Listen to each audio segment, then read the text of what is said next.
नमस्कार दोस्तों। कहानी शुरू करने से पहले मैं आपको ये बताना चाहती हूँ कि अगर आप मोरल एंड मोटिवेशन कहानी सुनना पसंद करते हैं तो आप मेरे दूसरे चैनल एम्पावर द लाइफ पर आ सकते हैं। आपका वहाँ स्वागत है। द गोल्डन स्टोरीज में आपका स्वागत है। आइए सुनते हैं अमृत राय की लिखी कहानी फिर सुबह हुई। लंबा कद, लंबी सी नाक, कुछ लंबा सा चेहरा, नीली आंखें, आंखों पर काले हड्डी के फ्रेम का चश्मा, भूरे बाल, उभरी हुई गाल की हड्डियां, उम्र 40 के आसपास, बाल कुछ कुछ पके हुए। यह एडवर्ड्स अस्पताल की डॉक्टर मिस सिमरन है। उनके बारे में ये मशहूर है कि उनका मिजाज बड़ा रूखा है। मिजाज रूखा है या नहीं कहना मुश्किल है, लेकिन यह जरूर है कि काम के मामले में किसी किस्म की लापरवाही या ढीलापन उन्हें मंजूर नहीं। 12 बजे के करीब जब वे अपने राउंड पर निकलती हैं, अस्पताल में एक छोटा मोटा भूकंप आ जाता है। कहीं एक नर्स थर्मामीटर लिए कमरे कमरे जा रही है तो दूसरी नर्स तमाम मरीजों की दवाएं लेकर चक्कर लगा रही है। कोई बच्चा उस दिन नहलाने से रह गया है, किसी बच्चे का उस दिन वजन नहीं लिया गया। बोलती वे बहुत कम है, डांट टपट भी नहीं करती, लेकिन उनकी वह निगाहें ही किसी को पत्थर कर देने के लिए काफी है। चचगी के कमरे से लौटकर मिस सिमरन अपने कमरे में चली गई। एक सिगरेट जलाई और आराम कुर्सी पर लेटकर लंबे लंबे कश लेने लगी। बरसों से अस्पताल उनके जीवन का एक ऐसा अंग हो गया है कि उनकी दिनचर्या ही अस्पताल की दिनचर्या है, या इस बात को यूं भी कह सकते हैं कि अस्पताल की दिनचर्या ही उनकी दिनचर्या है। काम के मामले में वह एक जीती जागती चलती फिरती मशीन है, इसलिए कभी कभी आदमी शक करने लगता है कि डॉक्टर सिमरन किसी किस्म की भावनाओं से शून्य है। अब बात जो हो, इस वक्त उनकी मुद्रा कुछ और ही कहानी कह रही है, और जो कुछ उससे अनकहा छूट जाता है उसको मुंह से निकलते हुए धुएं के बादल पूरा कर डालते हैं। आंखें सामने को ताक रही हैं, मगर शायद देखती किसी को नहीं। अभी बूढ़े हेड क्लर्क अस्पताल का हिसाब किताब समझाने के लिए अकाउंट बुक लिए दरवाजे में आकर खड़े हुए थे। कोई 2 मिनट इस इंतजार में खड़े रहे कि डॉक्टर उन्हें अंदर आने को कहेंगी, क्योंकि डॉक्टर की निगाहें उन्हीं की तरफ थी। लेकिन जब उन्होंने कोई इशारा नहीं किया तो बेचारे वापस लौट गए। एक सिगरेट खत्म हो गई तो उन्होंने टीन में से दूसरी सिगरेट निकाली और पहली सिगरेट से उसे जला लिया और पहले वाली राख खानी में डाल दी। वह धुएं के बादलों का बनना बिगड़ना देख रही थी। उनकी आंखें तब तक उनका पीछा करती रहती जब तक कि वे हवा में खो न जाते। रह रहकर उनकी आंखें मुंद जाती और हाथ बालों में उंगलियां दौड़ाने लगते। आज उनका जी कुछ उचाट हो रहा था। तबीयत को बहलाने के लिए उन्होंने एक मेडिकल जर्नल उठा लिया और उसके पन्ने पलटने लगी। पन्ने पलटते पलटते उनकी नज़र एक रंगीन इश्तिहार पर गई। एक बहुत ही खूबसूरत तंदुरुस्त बच्चा, सर पर बालों का गुच्छा, गुलाबी गुलाबी गाल, गोया उन्हें देखकर बेअख्तियार मुस्कुरा रहा था। मिस सिमरन ने जर्नल बंद कर दिया और आंखें मूंद ली।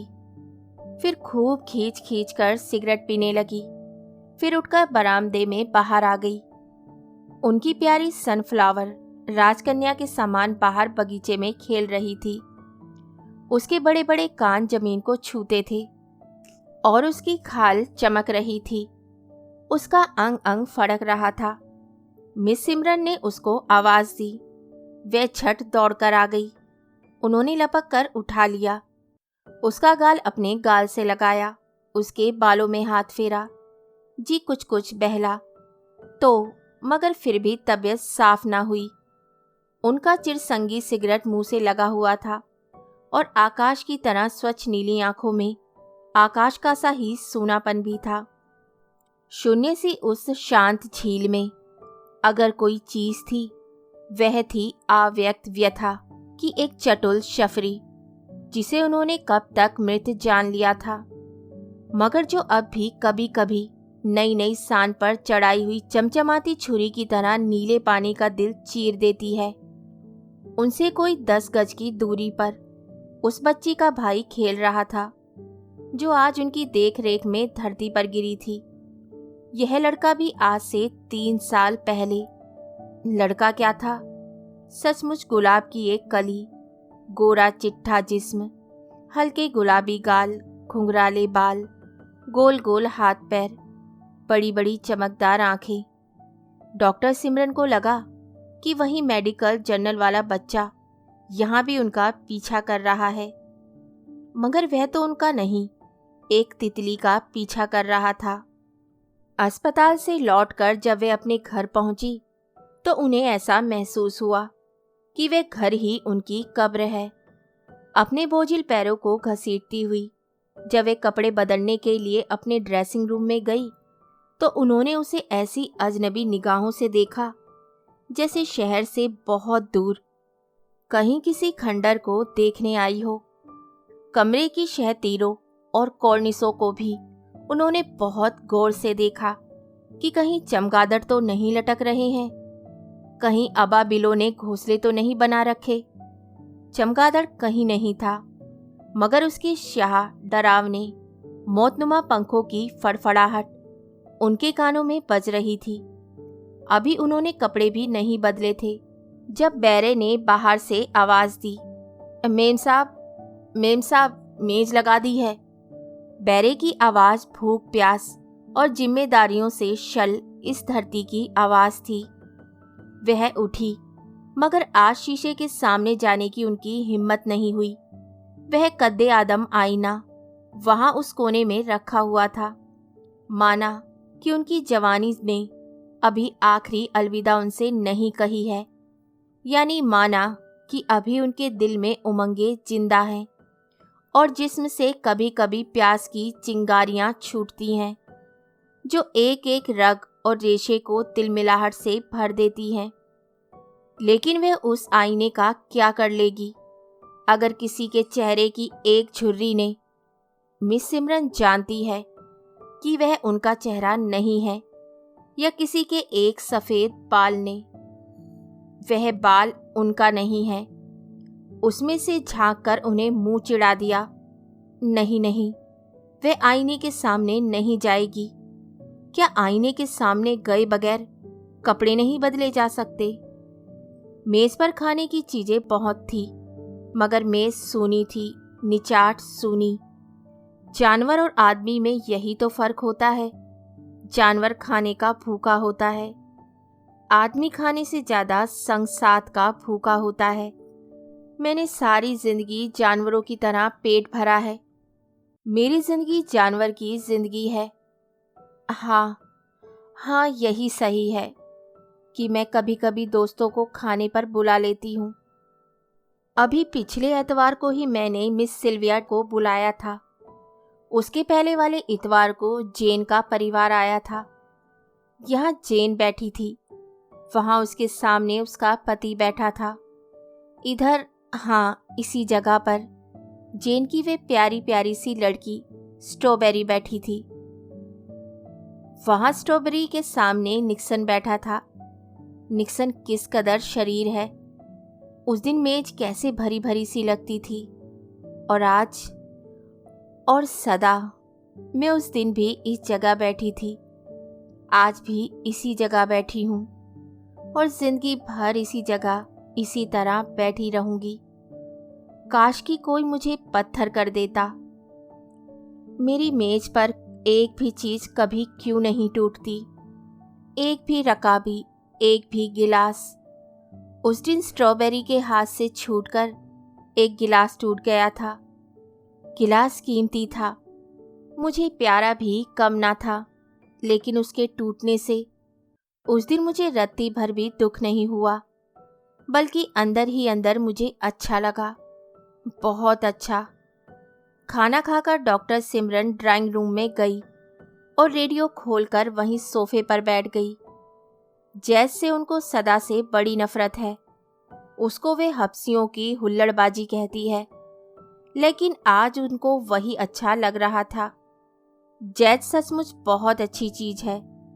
उसमें बेपनाह शोर मचता है। कोई आधी रात का वक्त हो रहा होगा जब मिस सिमरन चौंक कर जाग उठी। कोई बुरा सपना देखा होगा। मिस सिमरन ने फिर नींद बुलाने की बहुत तेरी कोशिश की, मगर वे एक बार जो फिरंट हुई तो फिर ना आई। बेचारी बिस्तरे में पड़ी पड़ी करवटें बदलती रही और सर में उनके ढोल बजता रहा। आंख खुली रहने पर तो उतना नहीं, मगर आंख मूंदते ही मेडिकल जर्नल वाला वह बच्चा लॉन पर तितली के पीछे दौड़ता हुआ, वे गोल गुलाबी लड़का और स्ट्रॉबेरी और निक्सन सब न जाने किन किन दरवाजों से घुस आते और वहीं धूम मचाने लगते। यह प्रेतलीला जब उनके लिए असह्य हो गई तो उन्होंने बिजली जलाई, अपनी डायरी निकाली और उसमें लिखा, मैं अपनी जिंदगी से पूरी तरह ऊब गई हूँ। जब मैं कहीं भी बाहर से लौटती हूँ तो मैं यह नहीं चाहती कि यह भूतिया मकान कब्र की तरह अपना सीना खोले, बाहें फैलाए मेरी अगवानी में खड़ा रहे। क्यों मेरा कोई आदमी नहीं है जो मुझे अपनी मजबूत फौलादी बाहों में समेटकर मेरे होठों को चूम ले, जो मेरे बच्चों का बाप हो। कोई मुझे डार्लिंग कहकर क्यों नहीं पुकारता? कोई मुझे मम्मी कहकर क्यों नहीं पुकारता? कोई मेरा दामन पकड़कर क्यों नहीं खींचता? मैं किसी के मक्खन की तरह, नर्म और गुलाब की तरह गुलाबी गालों पर अपने ये छुरीदार गाल क्यों नहीं रख पाती? मैंने क्या कसूर किया था जो ये नेमतें मेरी ना हुई? सैकड़ों बच्चे मेरे इन हाथों से जमीन पर आए हैं, मगर खुद मेरा कोई भी नहीं जिसे मैं अपना कहकर गले से लगा लूं। सनफ्लावर पास ही सो रही थी। सिमरन ने उसे उठाकर अपने बिस्तर पर सुला लिया, बिजली बुझा दी और फिर उसके जिस्म पर ना जाने कब तक हाथ फेरती रही। फिर कब उसकी आंख लग गई यह भी उन्हें पता नहीं चला। जब आंख खुली तो अच्छी तरह सुबह हो गई थी। सूरज की पहली किरणें कमरे में नाच रही थी। आज उठने में थोड़ी देर हो गई थी। जल्दी जल्दी तैयार होकर चाय पीकर जब डॉक्टर मिस सिमरन अस्पताल पहुंची तब धूप उनके सारे बरामदे में फैल चुकी थी। धूप में धुला पुछा फर्श चमक रहा था, कुर्सी मेजें चमक रही थी, नर्सों के भग सफ़ेद कपड़े चमक रहे थे, लॉन की हरी धूप चमक रही थी, फूल चमक रहे थे। तितली का प्रेमी व फूल सा लड़का चमक रहा था। आदमी को सेहत देने वाला वह सारा कारखाना चमक रहा था। कहीं सुस्ती या गंदगी या सुस्ती की गंदगी नहीं थी। यहाँ तक कि अब डॉक्टर मिस सिमरन का चेहरा भी सेवा की लगन और इंसान की मोहब्बत की रोशनी से चमक रहा था। सुबह हो गई थी। कहानी सुनने के लिए धन्यवाद। तो इसी के साथ मैं आपसे विदा लेती हूँ और कल फिर मिलती हूँ एक नई कहानी के साथ। तब तक के लिए अलविदा।